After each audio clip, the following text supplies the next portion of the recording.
শুরু থেকে শেষ পর্যন্ত উনি এসেছিলেন। স্বৈরাচারী সরকারের গোয়েন্দা সংস্থা নাটক মঞ্চস্থ করে তার মৃত্যুকে প্রশ্নবিদ্ধ করার চেষ্টা করেছে।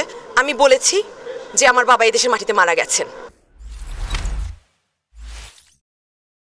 15 বছর আমরাও মিডিয়াতে আসিনি, ফেসবুকে পোস্ট দেইনি, কারণ হচ্ছে যে আমরা নীরবে থাকার চেষ্টা করেছি আমার বাবার নিরাপত্তার কথা চিন্তা করে।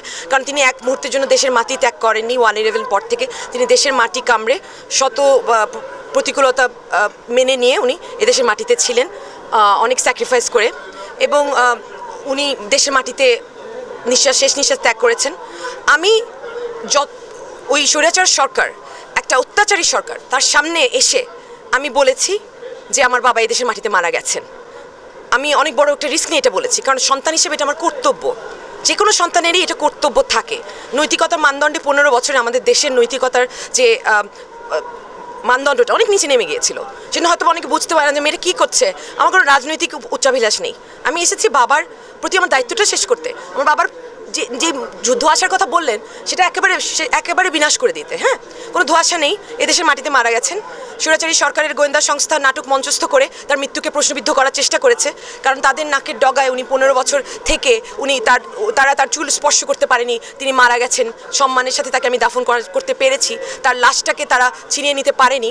আমি অল্প সময়ের মধ্যে সেটা করতে পেরেছি বিদেশ থেকে এসে একা। সেটা অবশ্যই তাদের জন্য একটা লজ্জাজনক ব্যাপার। সো আমি কিছু করার নেই, বাবার জন্য সব কিছুই করা যায়। শুরু থেকে শেষ পর্যন্ত উনি এসেছিলেন। উনি ওনার এলাকায় গিয়েছিলেন এবং সেখান থেকে উনি আবার সিলেট হয়ে উনি আবার ঢাকায় ফেরত এসেছিলেন। এবং ওনার গ্রামের মানুষ যারা, কাছের মানুষ যারা, তাদের সাথে কথা বলে জানবেন, তাদের সাথে তার যোগাযোগ ছিল, সেই দেশে ছিল। আমার বাবার জন্য এটাই চাওয়ার আছে যে সত্যিকারের হাইস চৌধুরীকে জানুন। উনি একজন বিশাল ব্যক্তিত্বের মানুষ ছিলেন। উনি একজন মেধাসম্পন্ন রাজনীতিবিদ ছিলেন। উনি কোনো মাসল পলিটিক্স কখনো প্র্যাকটিস করেননি। তার সম্বন্ধে যা জেনেছেন গত 15 বছরে সবই ছিল অপপ্রচার।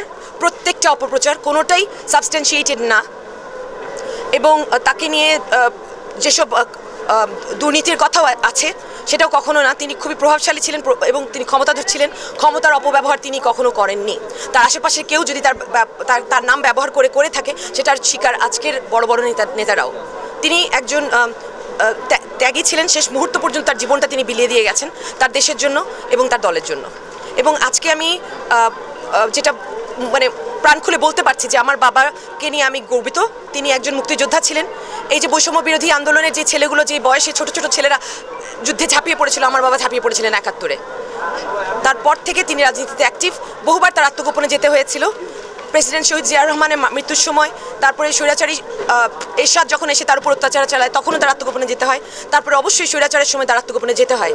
এটাই স্বাভাবিক এবং সেটাই হয়েছে।